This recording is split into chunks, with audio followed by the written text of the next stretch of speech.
Oh, bitch, look what it is tonight. It is Drinking the Mason Jar with Dr.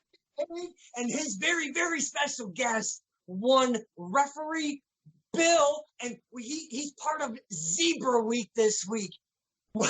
Welcome, Ref Bill.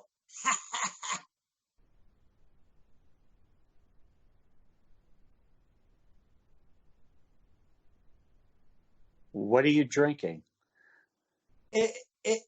It's Lisa Thomas's special apple cider moonshine from I don't know, 4 Battlefront shows ago, and I got a bunch left, and Ron and SOG was right before you, and I popped the top. You had Ronnie Ribs on your show? Right before you. It was amazing.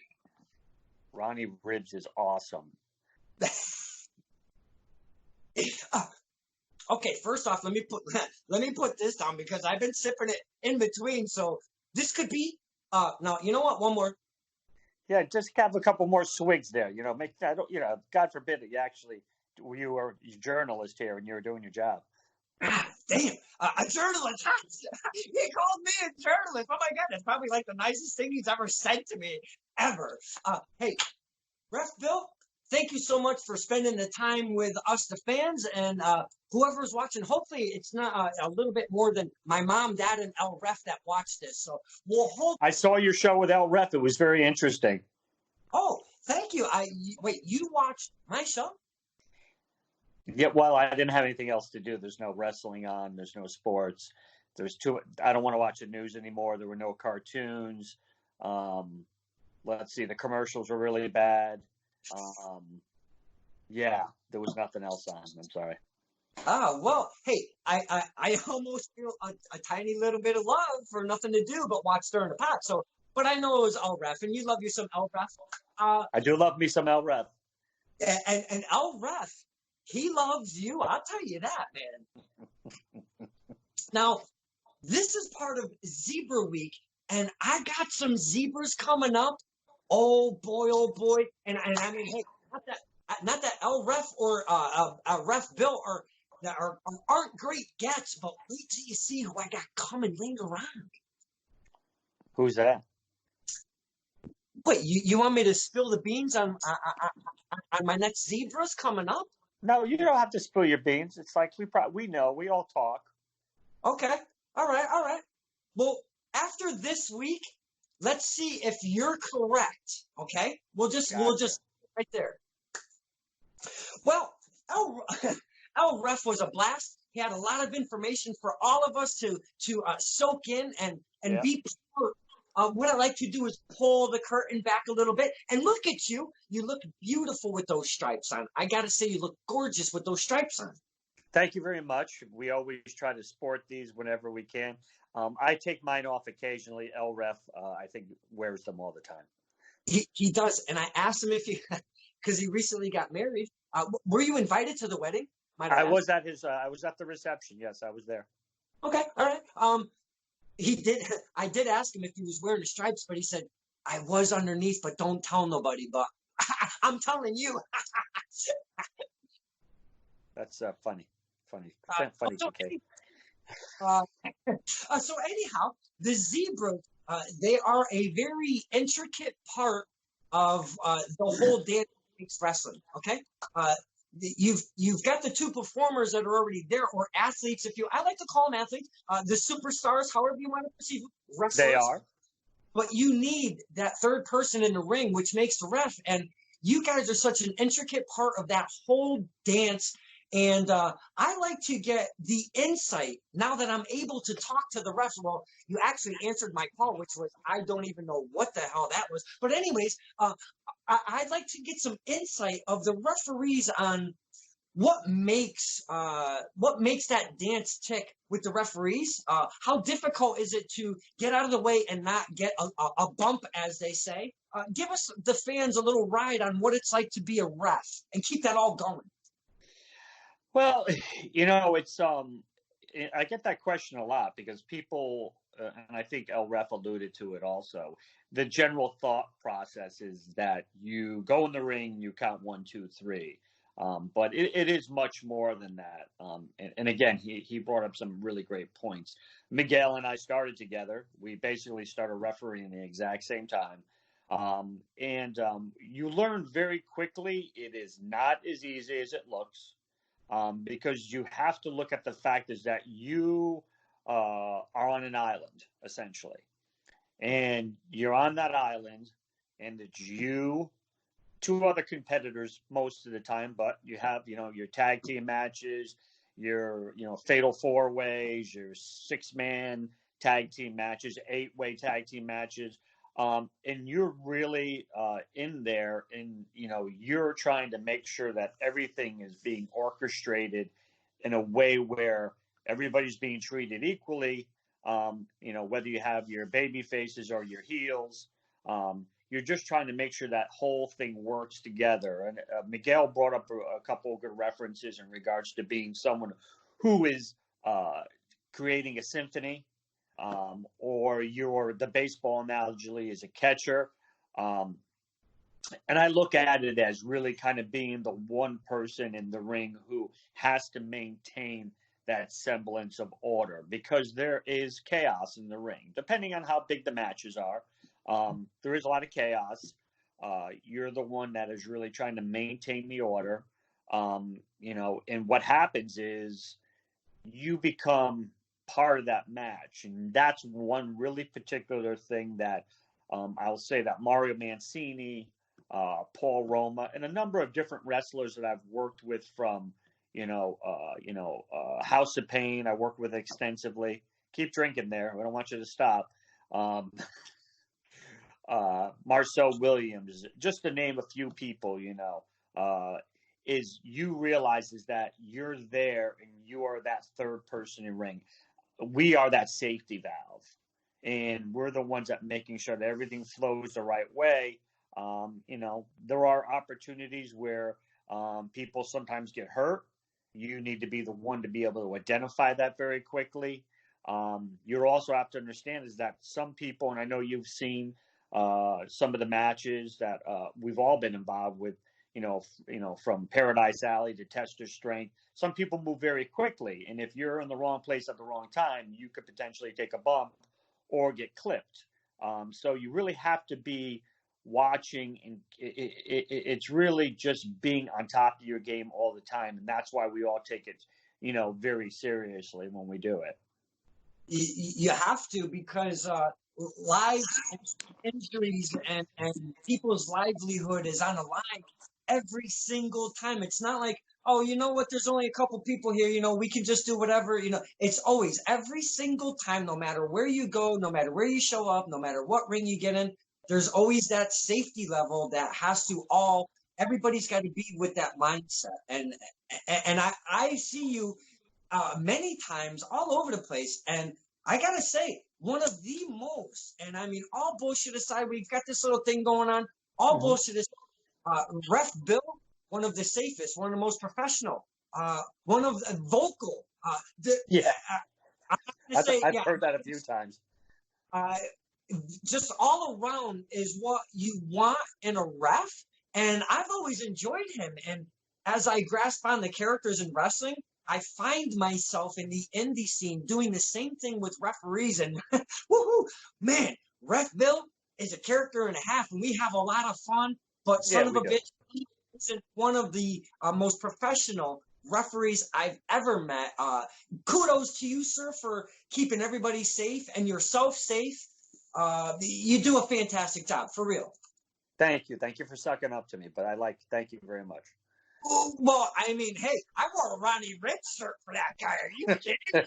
I haven't worn that thing in I don't know, a year. I mean, Ronnie Ribs is one of my favorite guys in the ring to work with. Since you did follow Mr. Ribs, I would love to touch upon. I've seen you many. Could you give me a little something that sticks out in a Ronnie Ribs match, if you could?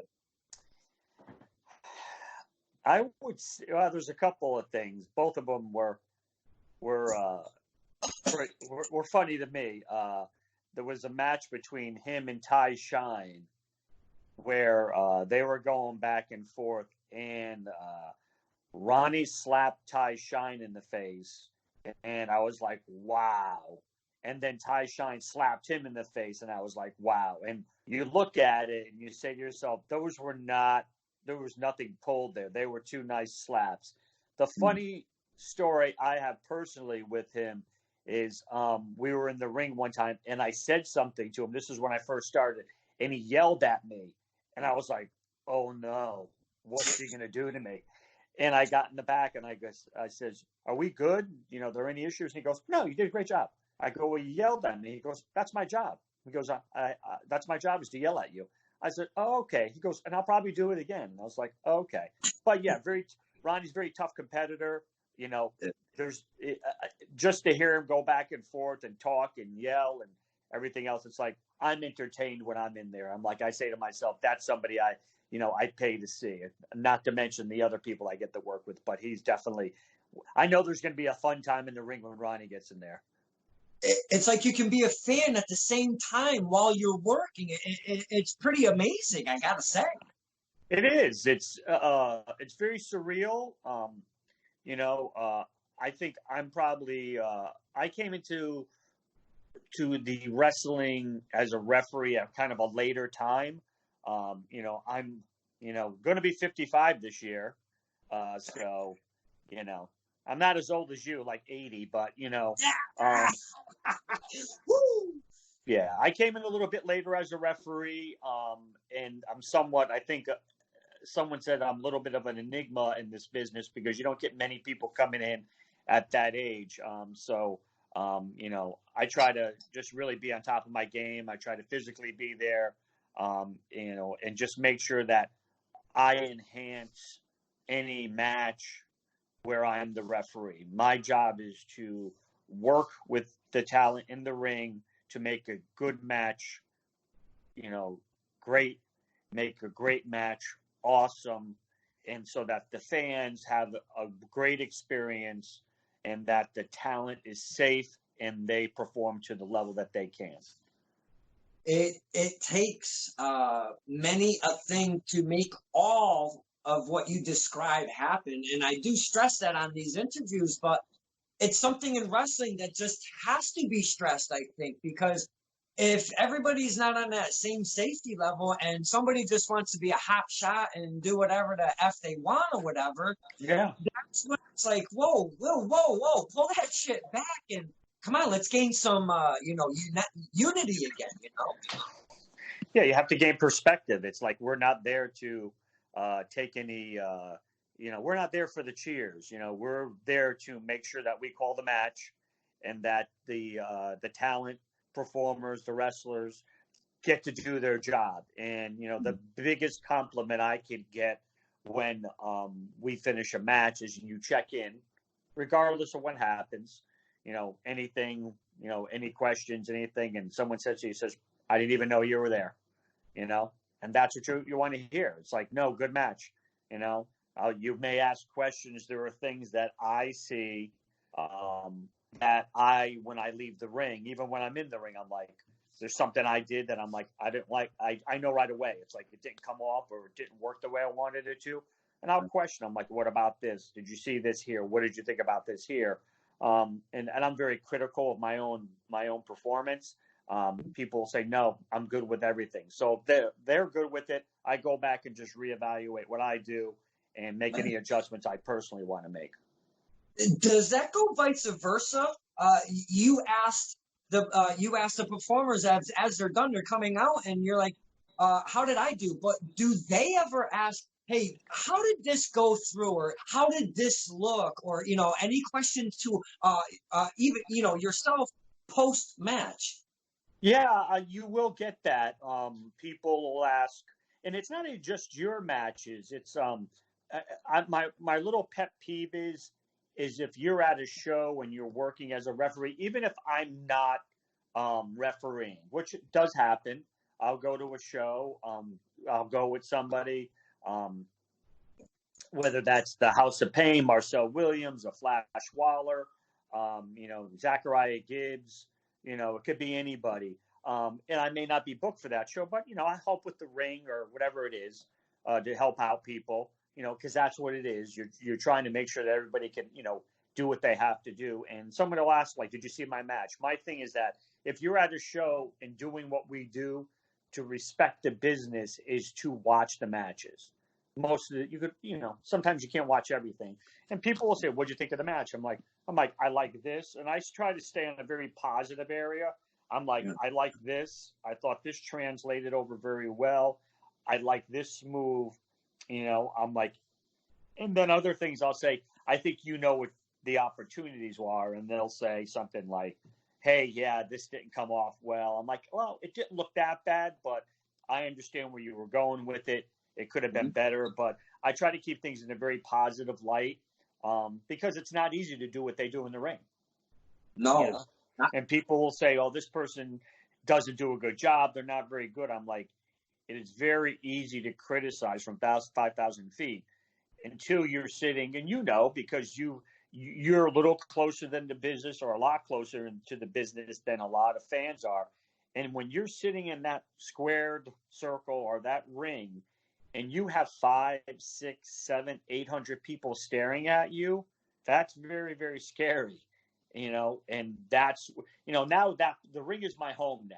It's like I go in there. It's like that beautiful baseball glove you had when you were a kid. You put it on and it's just an extension of your hand.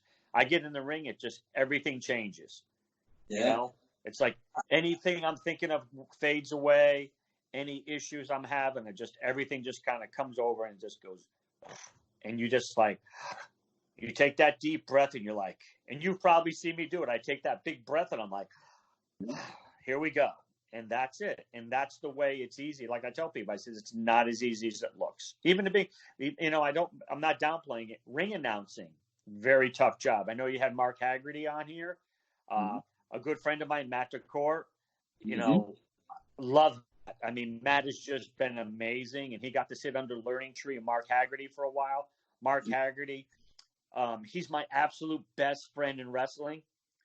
He never calls me, but we chat. But Mark, I'm glad I can make you laugh. But yeah, you get to work with a lot of good people. But again, ring announcing is not easy either, because again, you're in that squared, that ring, and you're going, and it's like if you mess up, you've seen it. You're like, oh boy, they just messed up. And it's not easy. Anybody who's out there, you got all those people staring at you. I give everybody a ton of credit, including myself. I know, and I just sit here. Most times I just try to let it go. I mean, I do have a little gift of gab at times, but I try to let it go. And really, I didn't know that. Yeah, I do down Kincaid, Center Ring Kincaid House. But when I'm looking at the phone, it just kind of gets away from me. And yeah, I mean, they're just looking at me, looking at you. So yeah, you know what, Ref Bill, to the fans and anybody that watches this, besides my dad, my mom, and El Ref, I give you 1,000% credit for looking at all of this. For looking at this, that's a very valid point, my friend. I never even thought of that. Yeah. Holy cow! Oh yeah, thanks for bringing it up. By the way, thanks, I appreciate that. The brother and sisterhood of the Zebra Nation, the Zebras of Justice, if you will. You guys look like you have way too much fun. Like you should be charged money for having that much fun. It's criminal. Yeah, it's true. You run the roads with the House of Pain on a rag, I see. Give me something. I'm going to get back to the Zebras, though. Give me something that's you guys are on the road.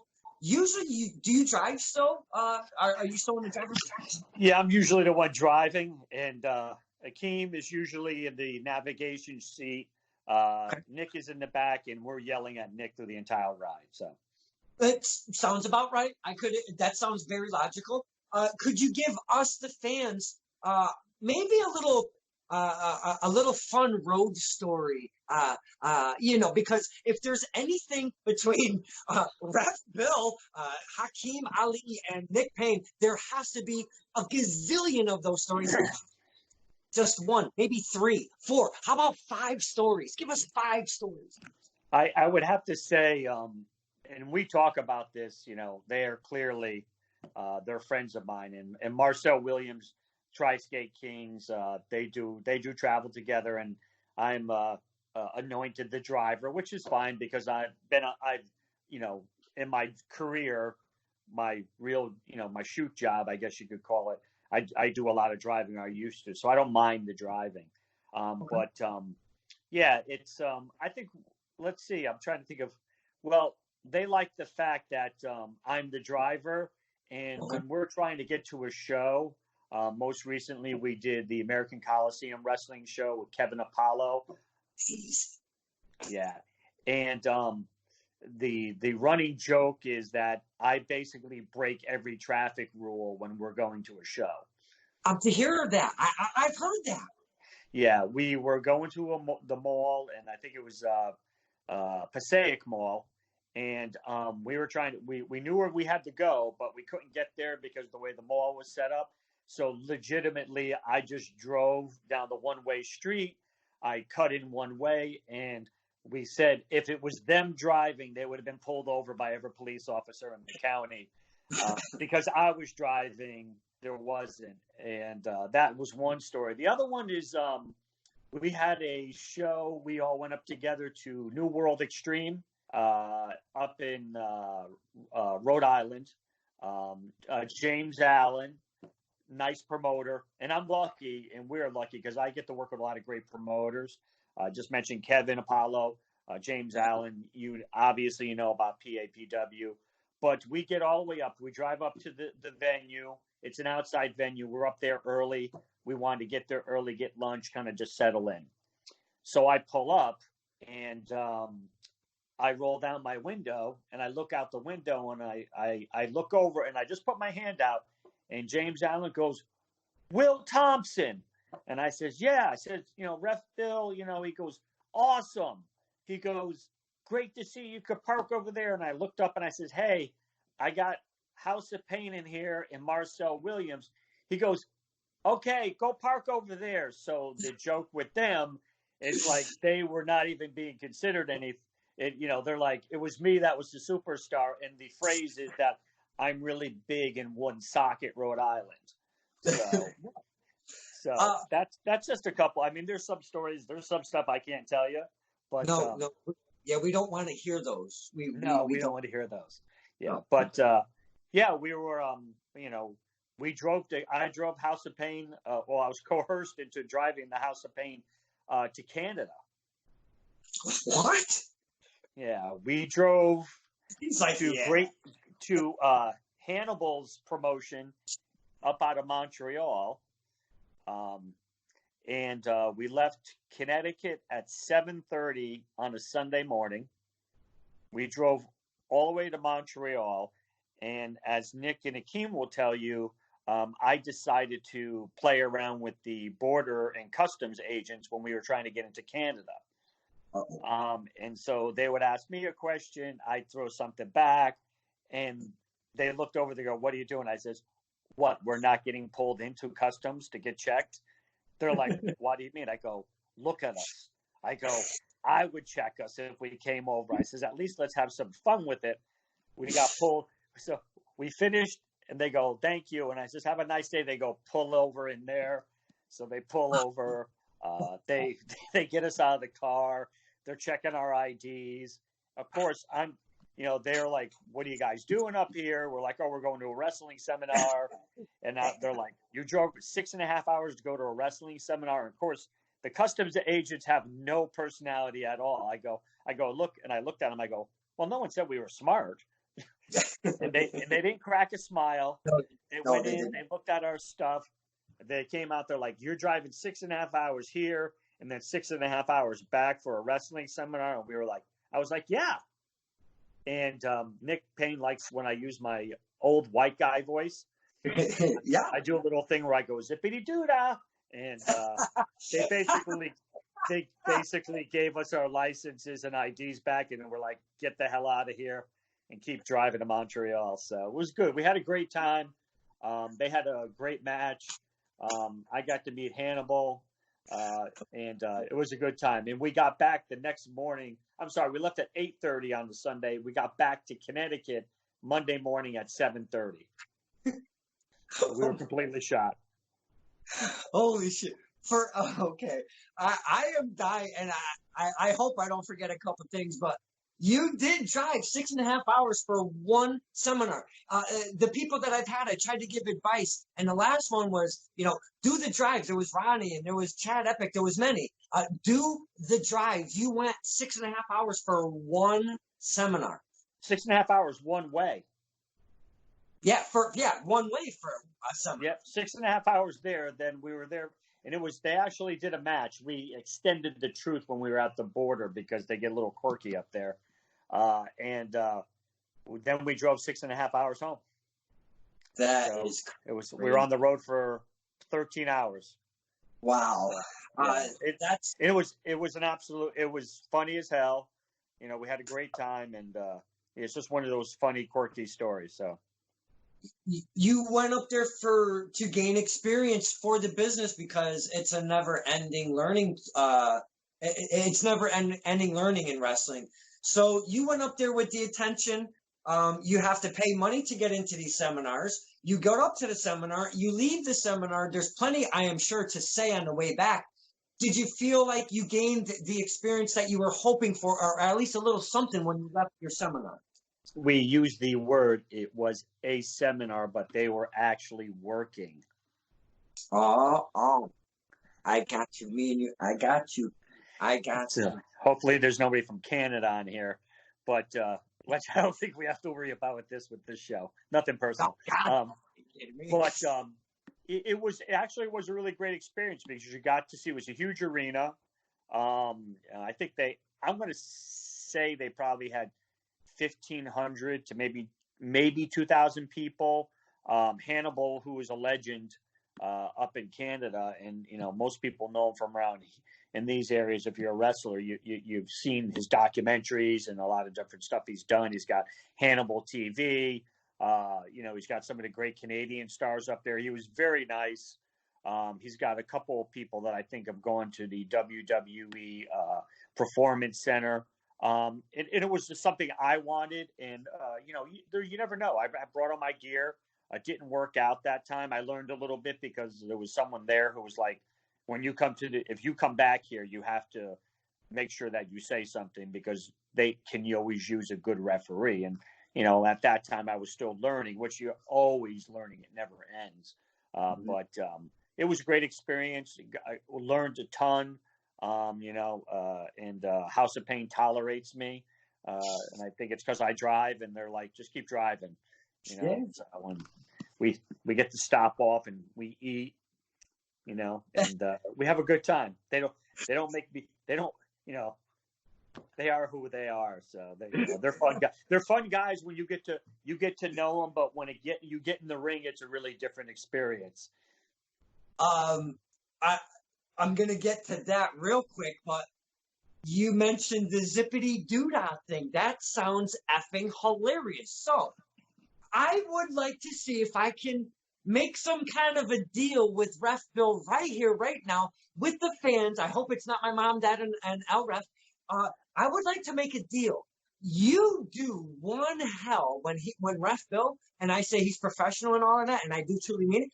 He does, when he starts a match, he does this ring the bell that there cannot be duplicated by anyone, and I do mean anyone. If you could replace one ring the bell with zippity doodah, oh my God, I would lose my absolute shit. Zippity doodah, ding ding, oh my God, that would be amazing.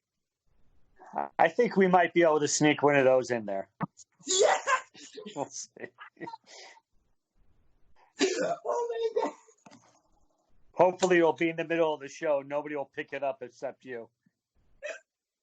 Oh my God. That is going to be amazing. It'd be funny to see if anybody catches it. I cannot effing wait for that. That is going to be awesome. Oh my God. The zebras are just, oh my, I can't think right now. I'm just envisioning you saying that, and I am gonna just lose my shit. Yeah, you're gonna have to remind me. Hopefully, I know I won't forget. um, oh, hey, look at what I found. Oh, geez, great. You don't want to lose that, Don. This is where I started with Mr. Ronnie Ribs, and this is where I am. Yeah, but where did you start before the show? So Yeah, no, it was halfway. I've had this sitting in my room for a long. I'm sure it was, Don. Gotcha. Yeah. Don, I got you.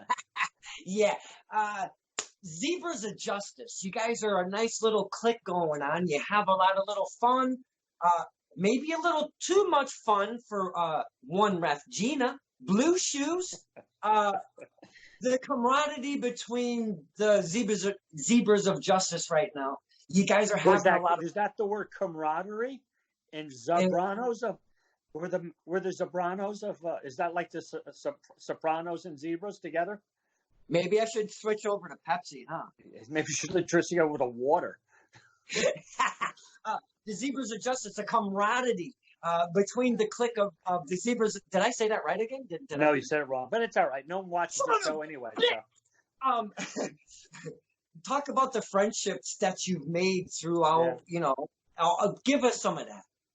Yeah, it's funny because again, I was listening to I was probably the only one listening to your stirring the pot, but I was listening to Miguel when he brought it up. I remember because he texted me because we text each other, hearts and kissy faces and everything.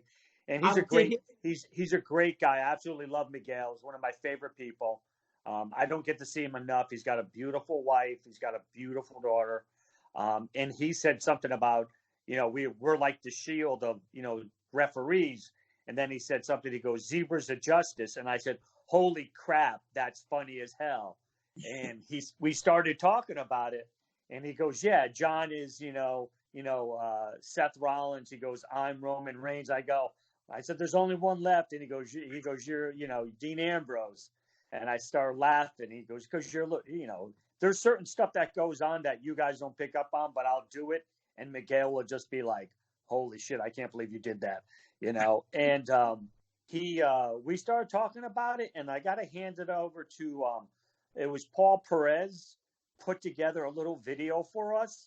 And we were just like, holy crap, because you don't really expect anything like that. Because again, we understand our job is in Paul, Mario, Paul Perez, Big Steve, they instilled a decorum of professionalism with us, and we all have our things that we do very well. We all have different styles, but, we never want to take away from anything. But, Paul was like, no, you guys are, legit. And we were very lucky because we have 4 really good refs.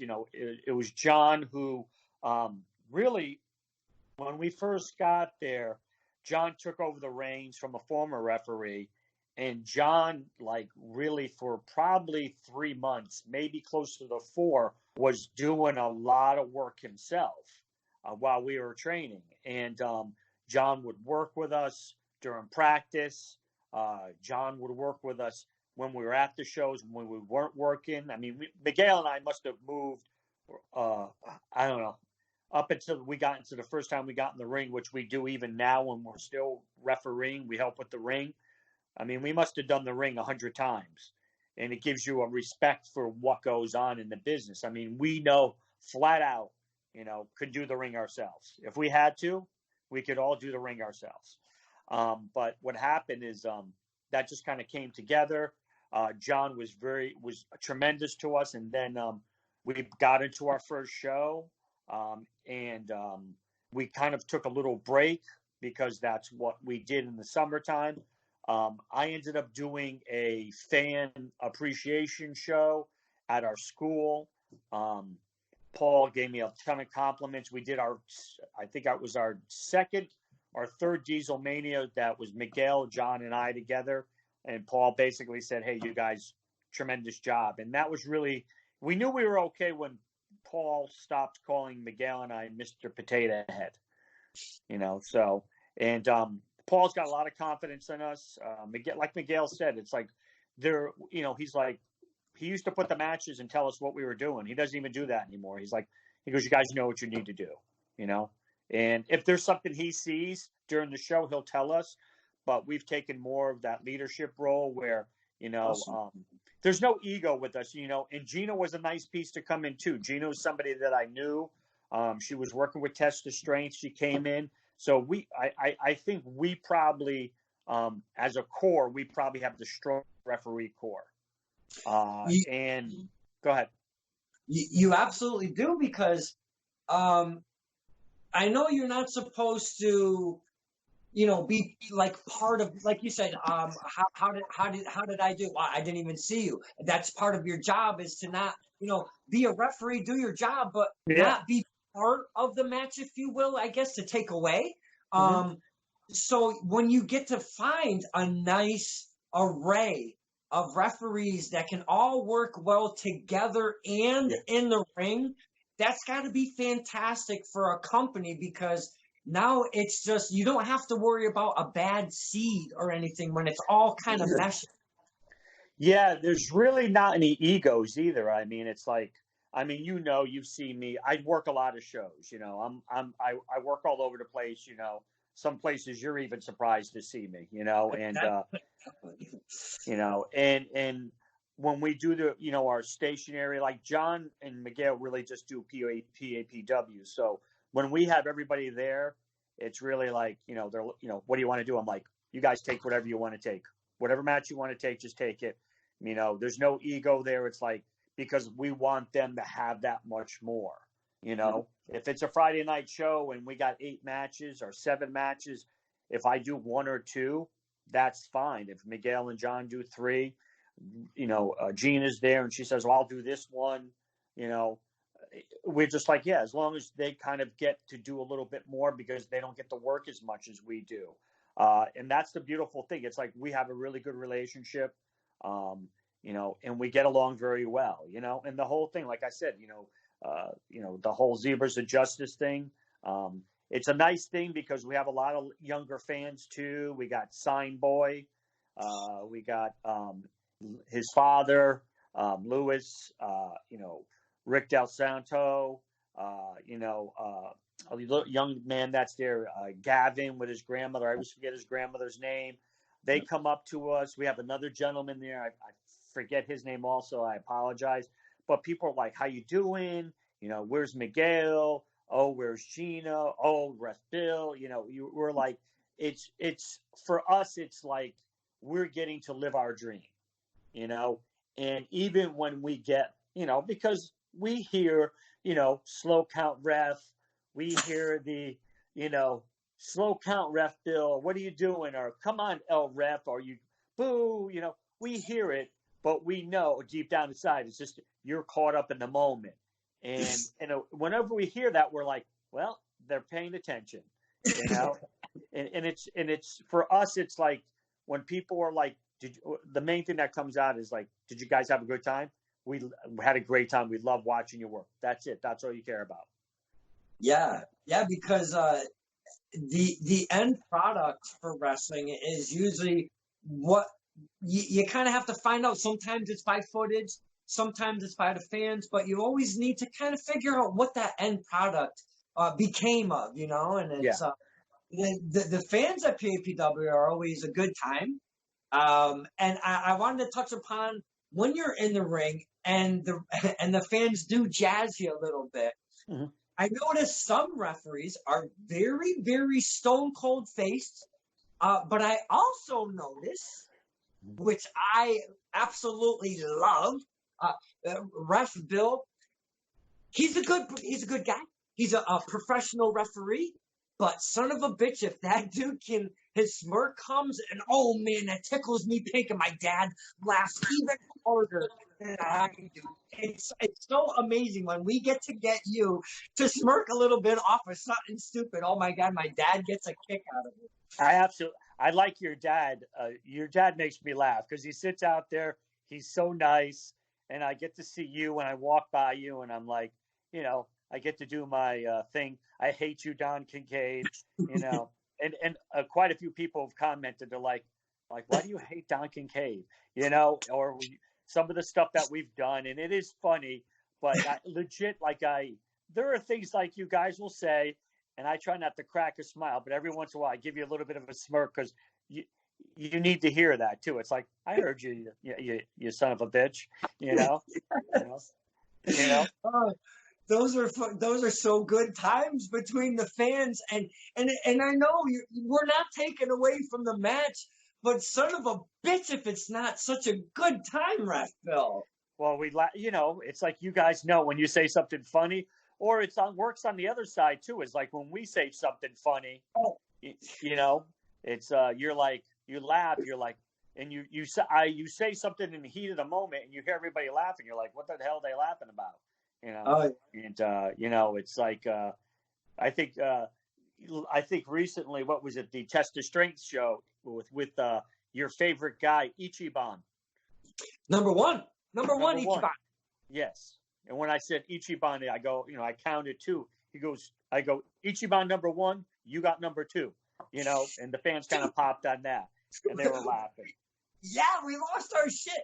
Those are the tiny little things that really make it happen, man. I love that stuff. Yeah, and it's really about really trying to make sure you guys listen. None of us is getting rich, and for you to pay or fans to pay their $10, $15, $20, they should leave at the end of the night feeling that they got their money's worth. And that goes from being in the ring to stopping by and just saying hello, shaking someone's hand, thanking them for coming. From my perspective, we should be thanking everybody because that's someone taking their hard-earned money, coming to a show and saying, I'm going to save up my money so I could go to this show, and I'm going to get to see the House of Pain. I'm going to get to see the Firm. I'm going to get to see the Haven, Flash Waller, Marcel Williams, Mateus, Richard Holiday, all these different performers. And from my perspective, it's like, you paid that money, I should be able to, at the minimum, say, thank you for coming. I appreciate it, or walk around out there. And I think that's really what the whole Zebras of Justice thing came from is, we wanted the fans to be able to enjoy it. It's a little bit more, adds to the show a little bit. We all do our fist pump in the middle of the ring. We come out to the music, which is updated, and Paul Perez does a great job with that stuff. And absolutely love Paul Perez. Every show we get, hey, Paul, anything. He's like, no, loved everything you did. And we're like, because we appreciate him. He does all the sound. He does, the videos. That's not an easy job either. And, and that's the thing is like, it's like want to enhance everything so that the fans enjoy it. And the whole thing with the Zebras of Justice is kind of taken off. Like it's like I can go to Shut Up and Wrestle, and those are Zebras of Justice, So It's like almost like the Bullet Club. You got the elite, and then you got the other guys and everything else. The one thing that I mean, not just the one thing, but one specific thing that separates PAPW, Paradise Alley Pro, they bring all the referees out that's working that evening. They bring them out to the ring, a little bit of music, a little bit of fanfare for the refs. It actually means something because they are part of that whole environment. And whenever the first time I saw that, I go, oh, that's actually pretty effing cool, man. And they do it every single show. They do the national anthem and everything. So when they bring out the Zebras, I think that's one of my coolest things of seeing a PAPW show.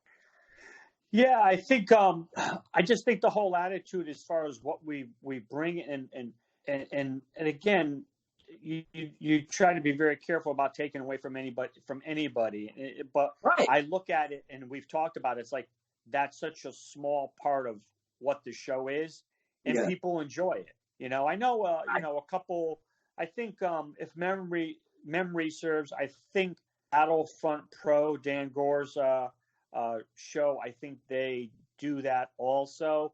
But you're right. It's like I don't really remember a number of shows where they bring out all the referees together. So that's a great point, and that's something that you bring to you as what you do bring to the table, because that's like, hey, wait a minute, because I'm thinking about it now. I'm like, you know what? Nobody else does that, and you say it's a good thing. It's something that you look at.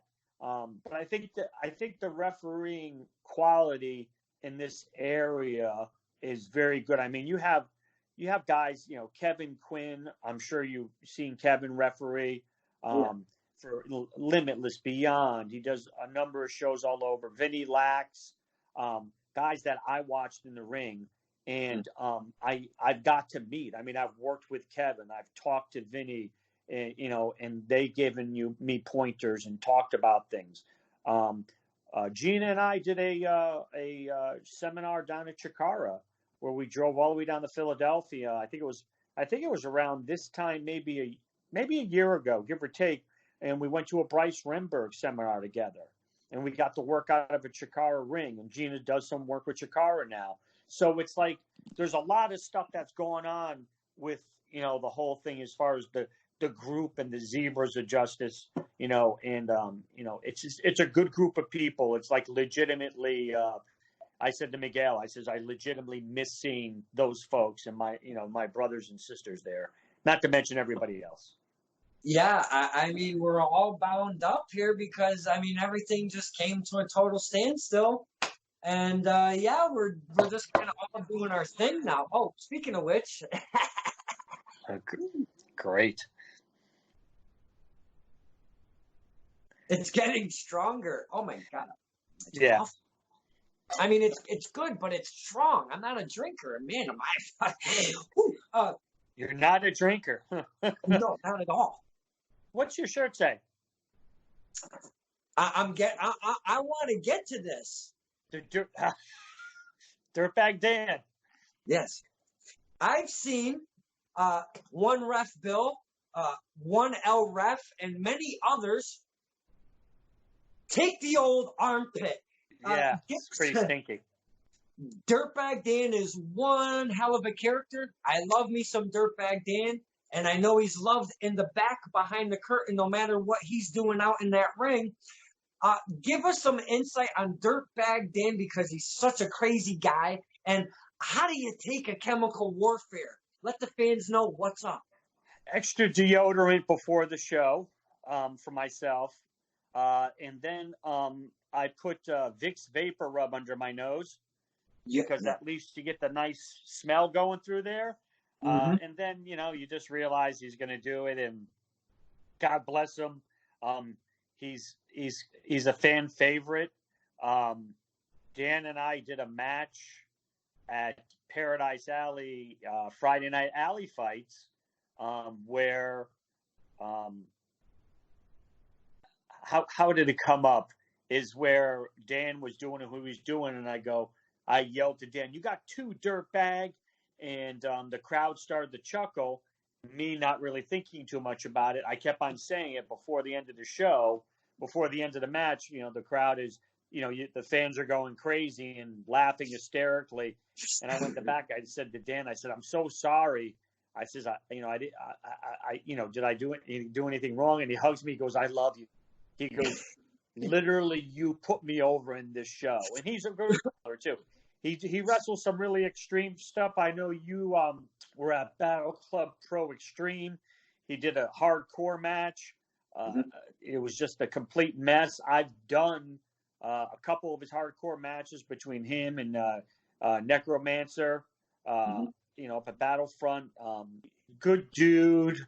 And that's that whole thing we talk about being safe in the ring. He knows, and most wrestlers know that I'm always, amongst anything, I'm really keen on the whole safety piece. I'm always very keen on that. So, speaking of hardcore, I've seen you involved. Do you try not to be part of the hardcore, or are you always all in? I'm good. Well, let's do anything. I'm pretty much all in. I'll do everything.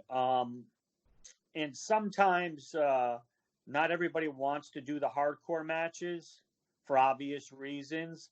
And just because I know some of the folks that do those fairly well, and I consider them, they're my friends, I kind of look at it as like, if no one else is going to look out for them, I'm going to look out for them. I've seen people take some pretty nasty stuff from, whether you're getting cut across the head with a light bulb or a pizza cutter, or you got Southern Discomfort. I've done a couple of their matches where they've taken some pretty good blows and split open, and I've been, please take another drink. I wouldn't want you to stop. Jesus. You mentioned Southern Discomfort. I had to. It's a game. Yeah, I'm surprised you didn't just chug it all. But it's kind of one of those things where we'll be looking, and everybody's like, these are the matches. Who wants to do the hardcore match? And everybody starts looking around, and I'm like, I say, and I'll be frank, I'm like, you guys are assholes. I'll take it. And that's what I do. And again, I'm prepared. I usually have, I got my ref, suitcase, and I got all the stuff I need in there, and I bring an extra pair of pants and an extra shirt. So I'm like, I'm good, And it's at the end of the day, you just say to yourself, you could get through that. You could get through anything. El Ref, bigger guy, got some guns, 19 inches. He'll tell you. He could take a good bump if need be. I've seen Ref Bill take a bump. How does a man getting in a little later in the game take a bump as a referee? How do you withstand that kind of stuff? I think it's you have to have, there's a certain thing that goes on where there's been times where you've taken bumps that you don't know are coming, let's be frank. And then there's ones that are coming, and you just have to have the confidence in yourself, to be able to have confidence in that person and trust that other person. And that's what it comes down to, is there's trust, value. I think I've taken 2 or 3 spears. I know I took, I notice you cheer every time when I take those. Every time. I think I took a flying body press off the top rope from Sammy Diaz. Sounds amazing. Yeah. So, but there's other things that you take bumps in the ring. You don't know. It's like you're moving. Somebody kicks out. Excuse me. They end up on top of you. You get kicked in the head. Kicked in the ankle is always really painful. It's because somebody's running, or I've heard getting kicked in the ankle is really tough. Okay, I'm sorry. I didn't mean to interrupt. No, I'm not sure what I really don't know what you mean by that. What's all this? Is that the Elmo thing on fire? No, God, no. You're talking about getting kicked in the ankle hurts. No shit. You kick me every single time you see me. You hit me with a kendo stick. You hit me with a chair. And let's get back to my father. If you don't see me, I don't know how. If you do not see me, he makes sure that he points me out so you can come back and kick me. And I don't know. You've had an awful lot of drink there. Oh, so please take another drink. Because God forbid we don't want you to be sober for something you're going to put on YouTube. And I think there's a bug in there, by the way. Anyway, I don't know what you're talking about. I've never kicked you in the ankle or shin. And the kendo stick, I think you just turned and I think you actually walked into it as I was holding it. And you actually assaulted yourself. I was sitting down. Well, you turned in your chair. Yeah, of course. Elmo on fire. Yeah, of course. Hey, you really pissed Ref Gina off with that whole damn Elmo thing. What the hell are you doing? You never stop, and she's gonna kick your shin one of these days. That started.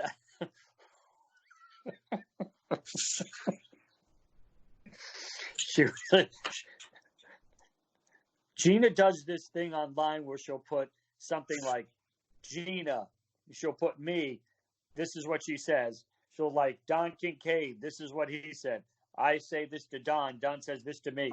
And I sit there, I'm like, and I just press that Elmo on fire thing, and I'll send her a text. I'm like, Gina. And she's like, what? I'm like, Gina, what? And then I'll send her the burning Elmo thing and the gift in the background. And she's like, I hate you so much right now. And we have Gina is so much fun to be around because she has a very dry sense of humor about things. And she'll say something, she'll start cracking up. I'll just go, Gina, it's not even that funny. And she's like, I hate you, and it's like there's little things that'll go on during the shows. And we do this with everybody. It's like, even like John's got a very dry sense of humor, but he's got that because he's on his shoot job as a police officer. And, I'll say something. I'm like, well, John, I'm like, they're not paying attention, John. I go, can't you arrest them? He's like, not here. I can't arrest him. But yeah, El Ref is just plain all out funny. I'm more situational funny.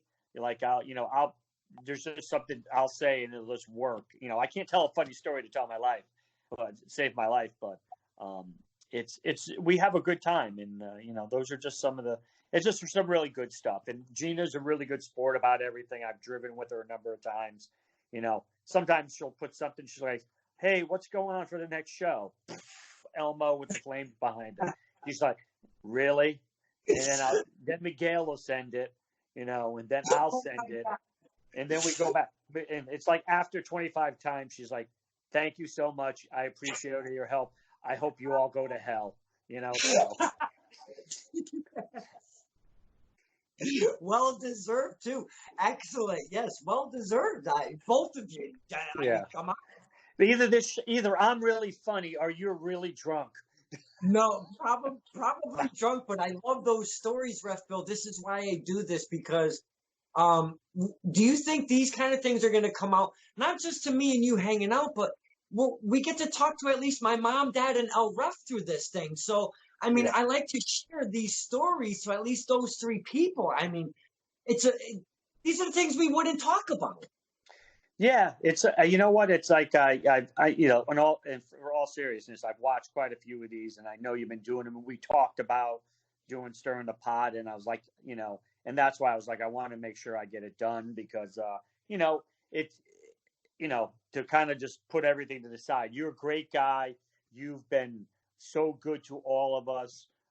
You really make it about trying to make sure that you get the message out, talk about the talent, talk about the people.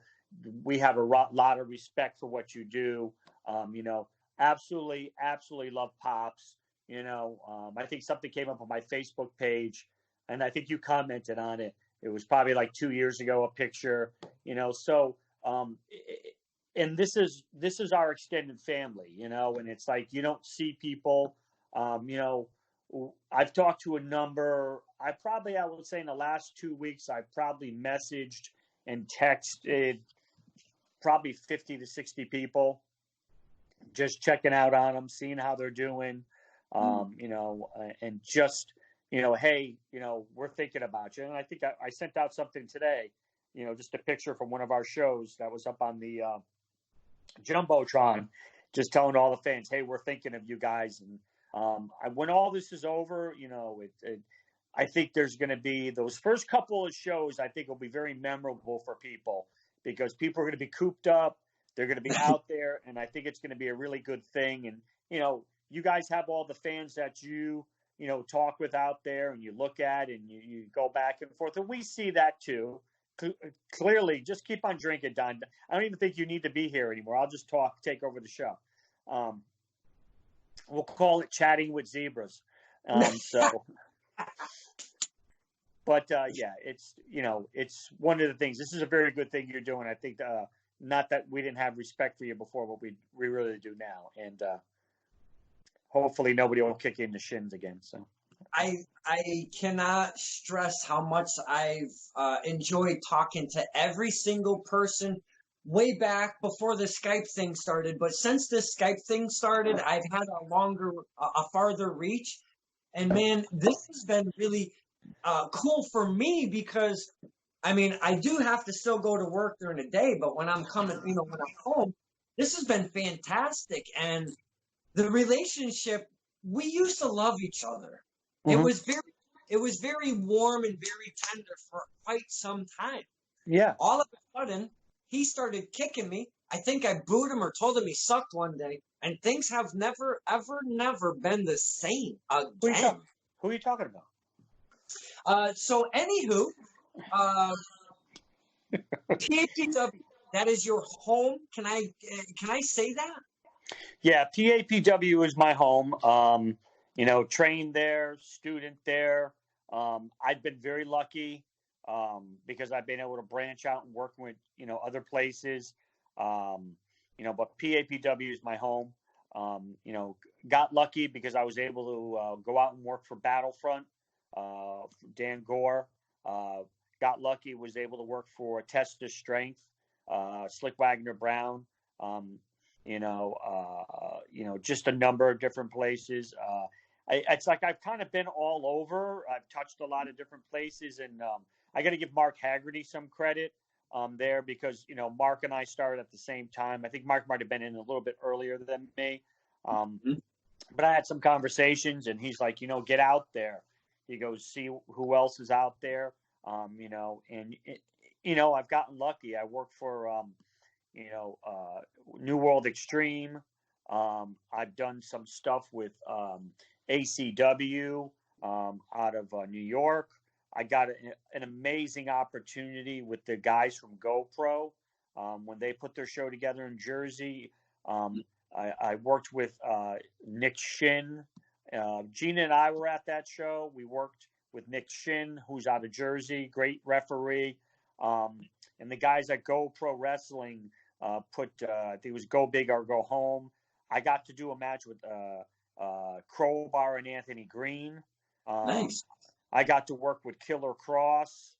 I got to work with a couple, Kip Saban and Matt McIntosh. Kip Saban is with the AEW now.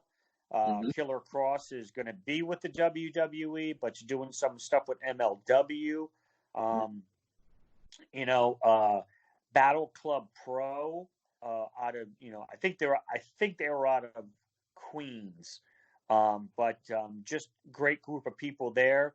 They welcomed me in, so I've been very lucky to be able to work in so many different places. BFW, and I'll tell you what, the calendar I had for the summertime there was a lot of different stuff, and unfortunately, listen, it is what it is. It's like real life is real life, and there are people that are out there, and not to take it in a different area, but there was a lot of places I got to work, and again, very lucky. PAPW is my home.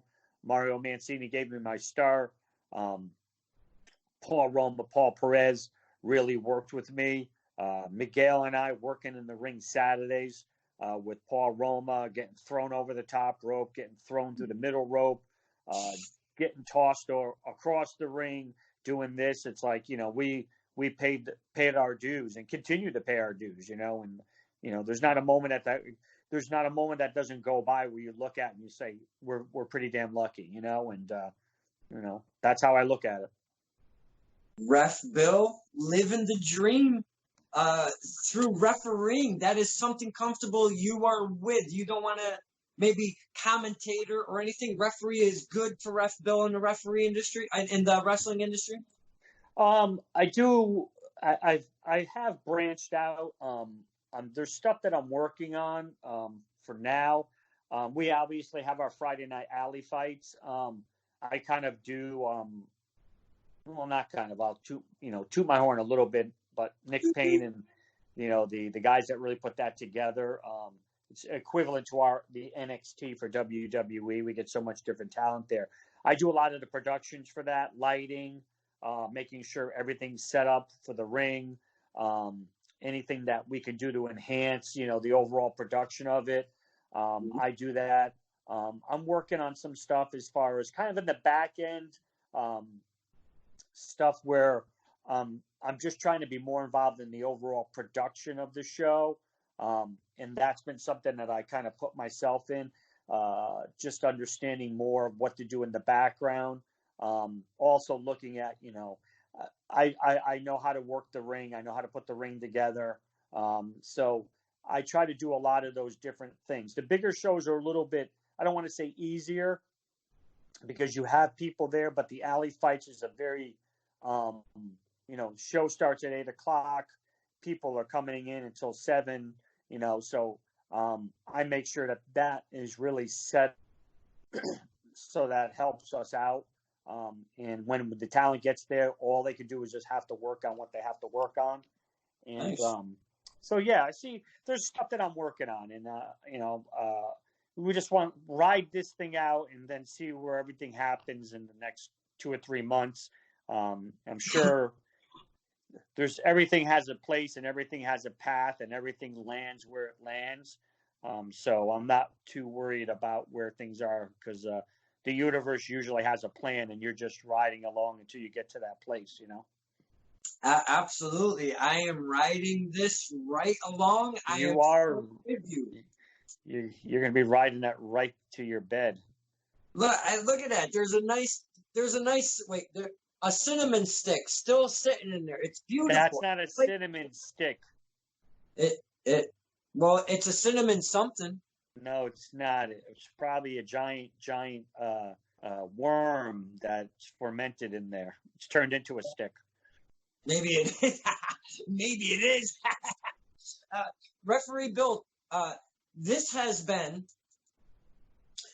I want to say special, but I don't want people thinking that we really like each other a whole lot. El Ref told me to be nice to you. He's a very kind man, and I love me some El Ref. Ref Bill, this has been amazing, insightful, and the stories. I love the little road stories. Those things, they really, they get us. They take the fans on a different ride than just being in the ring, and I appreciate those. Mm-hmm.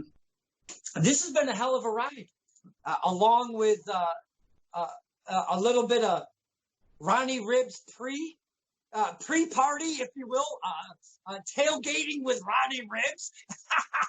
Woo! And now we're game time with Ref Bill, and I have to thank you so much, Ref Bill, for taking the time during this whole Kincaid scare. Mm-hmm. Kincaid. Woo! Come on, I love you, Ref. Uh-oh, the alcohol is talking. I love it. It really is talking. I don't even need to be on this show. You could just talk into the camera for an hour. No, let's not. No, let's not. No. Yeah. So for real, Ref Bill, love you to death.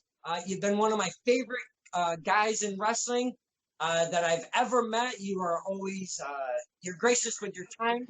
You always give some love to me and my dad, and I will always be thankful for that. I love you, some Ref Bill. Hey, just remember one thing, Don Kincaid, and I want this to resonate at the end of it. I hate you, Don Kincaid. Yes. Yes, that's how I would want it to end. We are drinking the mason jar with Don Kincaid, with my drinking the mason jar with my very special guest, one Ref Bill Thompson, part of Zebra Week, baby. Good night, Mr. Kincaid. Good night.